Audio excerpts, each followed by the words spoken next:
చదువుకున్న లేఖన భాగము అపోస్తుల కార్యాల గ్రంథము 2వ అధ్యాయము 46, 47 వచనాలు మనము చదువుకున్నాం. ఈ యొక్క వచనములో శ్రేష్టమైన భాగం ఏంటంటే, వారు ఏక మనస్కులై, చెప్పండి ఈ మాట నాతోటి, వారు ఏక మనస్కులై అనే మాట అండర్లైన్ చేసుకుని 42 వచనాన్ని కూడా ఒకసారి చదువుతాం.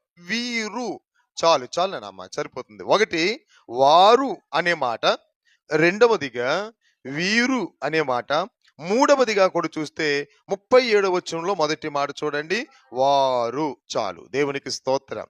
ఈరోజు ప్రియులరా కొన్ని శ్రేష్టమైనటువంటి విషయాలు మనము జ్ఞాపకం చేసుకోబోతూ ఉన్నాం.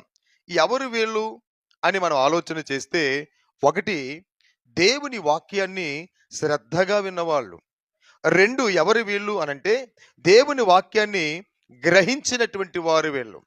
ఎవరు వీళ్ళు అనంటే దేవుని వాక్యాన్ని స్పష్టంగా నమ్మినటువంటి వారు వీరు.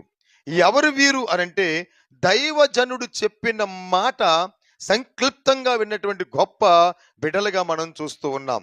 ఐదవదిగా ఎవరు వీరునంటే క్రీస్తు యేసు అనే బండ మీద పునాది వేసుకున్న వాళ్ళు వీళ్ళు. ఆమేన్. ఆరవదిగా లోకము నుండి వేరుపరచబడిన వారు అనేటువంటి మాట మనం చూస్తూ ఉన్నాం.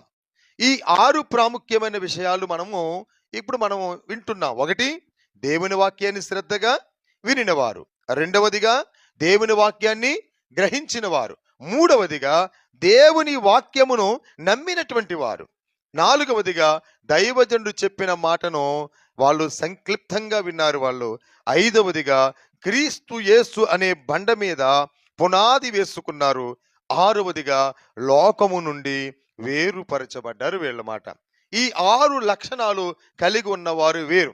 ఈ వారు, వారేక మనస్కులై వీరు అనబడినటువంటి వారు. ఇప్పుడు పరిశుద్ధ గ్రంథంలో మనము చూసినప్పుడు, ప్రియ దేవుని బిడ్డలారా,